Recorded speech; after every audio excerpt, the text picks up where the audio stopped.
Hi, happy Friday. Yay, another Friday, another chance for me to share and talk with you about this work, about my work, about the work that dozens, I think we're at dozens now, dozens of people all over the country and in Canada are doing, and it's amazing. So what is this? This is Cuddlist. This is a certified professional cuddling. We are all trained, and we've had online modules, and then of course we also have one-on-ones and cuddle party, and in all these ways we make ourselves the best that we can make ourselves to be able to provide this amazing service that's based on consent and boundaries, asking for what you want, learning great communication, and of course touch. It's lovely, it's amazing, it's wonderful, it's powerful. And I'm here to talk to you about those of you who are in therapy, those of you who have sought out support and help to get you through that next phase in your life, those of you who are in transition, those of you who feel like confusion and lost in your life because things happen, things change. Life in this modern world moves so quickly, and some of us need to slow down and find someone to talk to, and we're usually of course referred to a therapist for that. Now I can say I am not a therapist, and I think all the Cuddlists, I don't think any Cuddlist is a therapist, licensed and all of that. So we're not therapists, and I think we make an amazing addition to the therapy process. So let's start off from the beginning. Why do people go to a therapist? Some people feel really stuck, again, in their life. They know that they need to move through a transition and they just don't know how to. They feel overwhelmed with life. They don't understand what's going on in their life. They don't see the steps of what to take to get to the next place. They don't know how to make the changes they need to make. And other people also just want someone to hear them, listen to them, and to be there as a soundboard if they need that. So then there's probably hundreds of reasons why people go to therapists. Sometimes they go because they have to, right? Either because of work or because of a partner, and so there's, again, tons of reasons. And going to therapy and admitting that you go to therapy is not something that's easy to do. There is a lot of stigma around mental health, and probably half the people that are going to a therapist, but you don't know, right? And if you're going there, it's probably, you may feel like you're alone and that nobody else is going to therapy. But I can raise my hand. I go to a therapist, and my partner and I, we go together. My children go to a therapist. My first husband goes to a therapist. We all do. And I even have therapists that come see me. Now, think about that. So even therapists need therapists, and need also Cuddlists to be able to just work through stuff. So what I can also say is that Cuddlists are not therapists, right? We are not licensed. We do not go through the rigorous training of a therapist. Therapists have their place, and they're super important, and we have ours.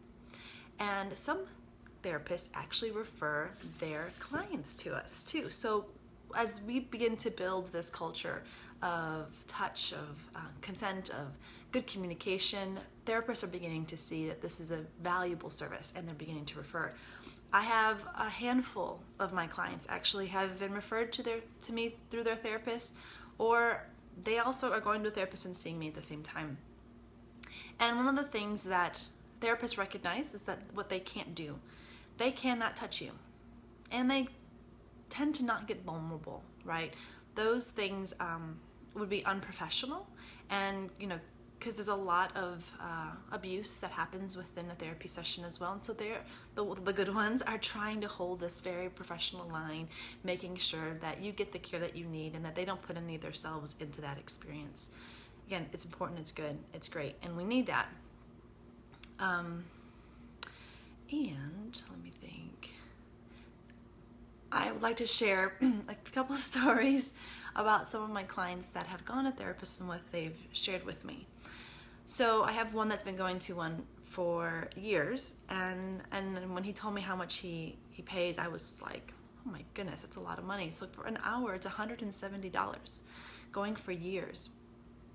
And then he comes to see me, and we've been working on, we do talk and we do share, and I do hold them, and we I have skills, I have things that I've learned through my life and experience that I share as well. So there is that part that all cuddlists have other skills and other gifts that they've just been given, and we can use any of them that can really work with our clients. So then I've been able to incorporate some of the trainings that I've had outside of Cuddlist. And the testimony that he gives me, and again, I'm blown away. He says, I have done more work with you. I have advanced, and he's progressed more quickly with me than he has in years in therapy. Again, I don't know how to quantify that. I don't know how to prove that. But when someone tells you that, you're like, okay, how is that possible? Again, we'll go to explain what specifically happens that makes that possible, but it's real. I've heard it a few times now. People will say, a session with you was what I needed. The years of therapy didn't really do the kind of work that Cuddlist does. Again, I want to be able to say also, therapists do amazing work. They actually, obviously they're around and they're very successful because they're very valuable work, but Cuddlist does something that I guess could complement what therapists do. I have another one of my clients who comes and was referred to me through a therapist, and the client kind of has been feeling numb, has been feeling like their body just shut down, and they can talk about it because the head up stuff is, it has been known to be effective if it's a good therapist. But the therapist recognized that there was stuff happening in the body, like needing the senses to be activated, to be touched, to explore and open the body up. And so this client comes to me for that. And what I do, again, I might just do really light touch, maybe a hand caress, just hold and hug them. And they start to experience, they've told me, like, I can feel it right here in my chest. The heart is opening. Their heart it's a flower, right? And it's starting to bloom, and they're starting to bring sensations and feelings back into their body again.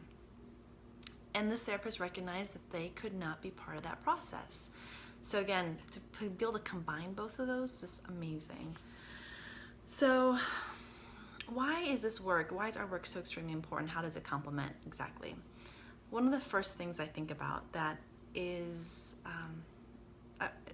it is everything for me. It's kind of why I do what I do.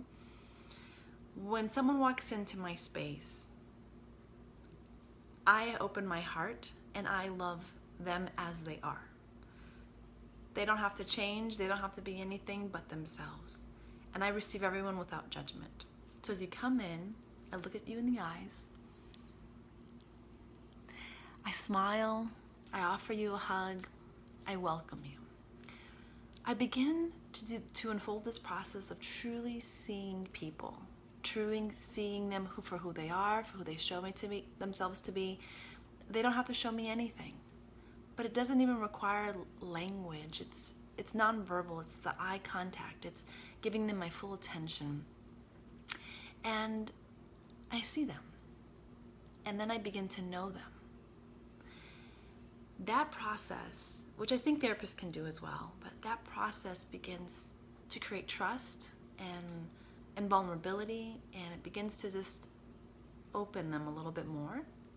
And then the touch gets added to that. The touch is grounding, and it allows again for greater vulnerability. So they begin to share more information, and they begin to share more of who they are.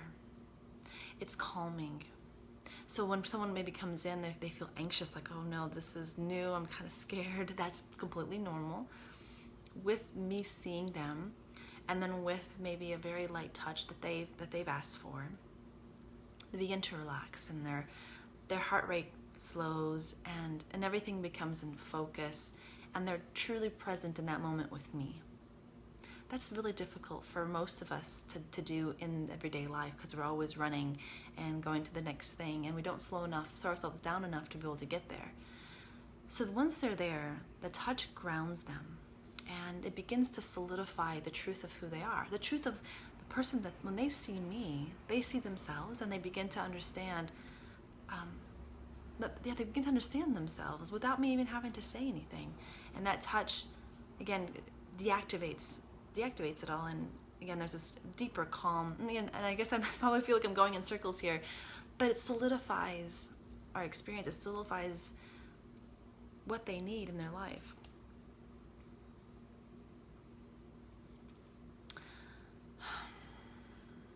So there's that. That's our foundation. That's where we begin. Very powerful how that happens for people, and I'm in awe of it every time I see it, and it happens every time, most every time. So once we're at that place, right, a place again that most of them have never really truly experienced, then we can do the work that they've come specifically to do. Some of them. I've met lots of my clients who have truly never asked for what they want. They don't know how to be assertive. They don't even know what they want. And when we get in a session, we start off with basically asking, what do you want, kind of thing, like what kind of touch would you like to receive? And so they can start practicing these skills of valuing themselves, of putting themselves first. Again, most of us don't do that because in our society we're seeing that that's like selfish and something's like wrong with you if you do that. Got a comment here. It says here, today people are touch averse. I think this can be very healing. Thank you, Carlos. It's very true. Being able to break through that like barrier of fearing another person and kind of breaking through that wall and having that touch is super important for our emotional mental health. So yeah, so then, yes, thank you, Carlos. Excellent. So when we start to do this experience of touch, again, stories begin to be released, and as they begin to ask for what they want, again, feeling into that, there's two different types of people. I have the caregivers, and I have those who want to explore being cared for. And those who are the big caregivers, they usually want to continue in that position of caring for me, and they find someone like, well, could I hold you, right? And I'm okay with that. If they've come and they go, this is where I'm comfortable. It's too scary to be cared for. Again, they get to ask for it, and they get to do that. And if I can sense like that, if I know their story and I know that they're always taking care of other people, and they're continuing caring for me, I will introduce the idea of, have you considered maybe allowing yourself being cared for, and what would that look like? And sometimes they're like, I don't know, that's too scary. Like, okay, that's fine. Sometimes they're like, well, I want to try that position, maybe a position where, you hold me while I recline back into you. Yeah, and they experience something completely new. So even within a Cuddlist model, there's so many different sides of how we can work and really open people up. Help them open themselves up. Actually, I don't do that. I don't open anybody up unless they want to, but help them create a space where they can open up. So when you go to your therapist, and they say, you need to work on, being more truthful in your relationships, or, telling your partner the things that are important to you, or, I don't know. Whenever they kind of give you homework, or you realize they don't really give it to you, actually, they kind of help you even feel like the things that you need to work on, and okay, I really want to work on these things. You can come to a Cuddlist and work with us and try these things out and try them on for size and find the ways in which you can begin to overcome some of your anxieties and your fears. And tell us anything. Talk to us about anything. We're here completely to listen to you, share what's going on with you, even in your therapy sessions or in your relationships. And again, as I keep saying, you get to take charge of the process. You get to decide how and when and what you do in a Cuddlist session, as long as both of us are comfortable. It's allowing you to move into that more empowered energy, more empowered experience in life. I think the last thing I want to say is I had heard a story yesterday that really impacted me. Somebody very, very close to me had a panic attack, and called out like EMS, and it was this huge like ordeal. And as he was telling me this, like how this experience happened, he was stressed out with work. There's some relationships at work that are just not conducive to his mental health, and he's lying there. I don't know if it was like a gurney or whatever it was. He was lying there, and one of the technicians, all she did was put her hand on his arm. And he says, I suddenly could start breathing